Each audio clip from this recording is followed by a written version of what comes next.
മഹാനായ സ്വഹാബി വര്യൻ ഹുദൈഫത്തുൽ യമാനി റളിയല്ലാഹു തആല അൻഹു ഒരിക്കലും പള്ളിയിലേക്ക് വരുമ്പോൾ ആ പള്ളിയിൽ വെച്ച് ഒരാള് മറ്റൊരാളെ കുറിച്ച് ഏഷണി പറയുകയാണ്. ഒരാള് മറ്റൊരാളെ കുറിച്ച് ഏഷണി പറയുകയാണ്. ഏഷണി എന്ന് വെച്ചാൽ എന്താണ്? നുണ പറയലല്ല. ഏഷണി എന്ന് പറഞ്ഞാൽ ഒരു വ്യക്തി മറ്റൊരു വ്യക്തിയെ കുറിച്ച്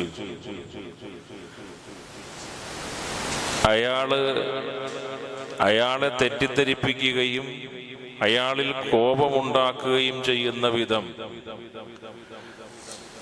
ഒരു കാര്യത്തെ എത്തിച്ചു കൊടുത്ത് രണ്ട് വ്യക്തികൾക്കിടയിൽ അകൽച്ചയുണ്ടാക്കുകയും രണ്ട് കുടുംബങ്ങൾ തമ്മിൽ പ്രശ്നം ഉണ്ടാക്കുകയും കലഹം ഉണ്ടാക്കുകയും ചെയ്യിപ്പിക്കുക എന്നുള്ളതാണ്. ഇതാണ് ഏഷണി. പറയാൻ എളുപ്പമാണ്, മലയാളത്തിലും പറയാൻ എളുപ്പമാണ്. ഏഷണി എന്ന് പറഞ്ഞാൽ കഴിഞ്ഞു. പക്ഷേ ഏഷണിയുടെ വ്യാപ്തി, അതിൻ്റെ ഗൗരവം വളരെ വലുതാണ്.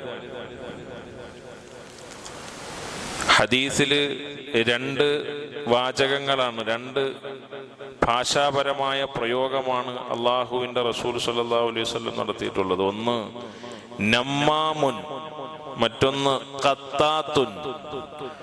ഇത് രണ്ടും ഏഷണിയെ കുറിക്കാൻ സൂചിപ്പിച്ച പ്രവാചകർ സല്ലല്ലാഹു അലൈഹി വസല്ലം ഉപയോഗിച്ച രണ്ട് പദങ്ങളാണ്.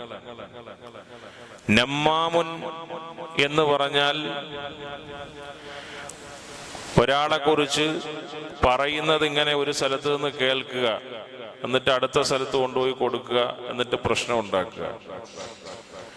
ഖത്താത്തുൻ എന്ന് പറഞ്ഞാൽ രഹസ്യമായി എന്ത് ചെയ്യുക, പലതും ഇങ്ങനെ ഒപ്പിച്ചെടുക്കുക. രഹസ്യമായിട്ട് ഇങ്ങനെ പലതും കേട്ടിട്ട് അത് കൊണ്ടുപോയി സ്പ്രെഡ് ചെയ്യിപ്പിക്കുകയും അത് കൊണ്ടുപോയി അതിലൂടെ പ്രശ്നം ഉണ്ടാക്കുകയും ചെയ്യുക. ഇങ്ങനെ ഖത്താത്തുൻ നമ്മാമുൻ രണ്ട് പദങ്ങൾ ഹദീസിൽ റസൂലുള്ളാഹി സ്വല്ലല്ലാഹു അലൈഹി വസല്ലം ഉപയോഗിച്ചിട്ടുണ്ട്. അപ്പൊ മഹാനായ സ്വഹാബി വര്യന്റെ കാതിൽ ഇങ്ങനെ കേൾക്കുകയാണ്, ഒരാളെ കുറിച്ച് വേറൊരാൾ ഇങ്ങനെ ഏഷണി പറഞ്ഞുകൊണ്ടിരിക്കുകയാണ്. ഈ സമയത്ത് മഹാനായ സ്വഹാബി വര്യൻ പറഞ്ഞു, ഞാൻ റസൂലുള്ളാഹി സ്വല്ലല്ലാഹു അലൈഹി വസല്ലമയിൽ നിന്ന് കേട്ടിട്ടുണ്ട്, ലാ യദ്ഖുലുൽ ജന്നത ഖത്താത്തുൻ. ഈ ഏഷണി കൂട്ടുന്ന, അതിങ്ങനെ പറഞ്ഞു നടക്കുന്ന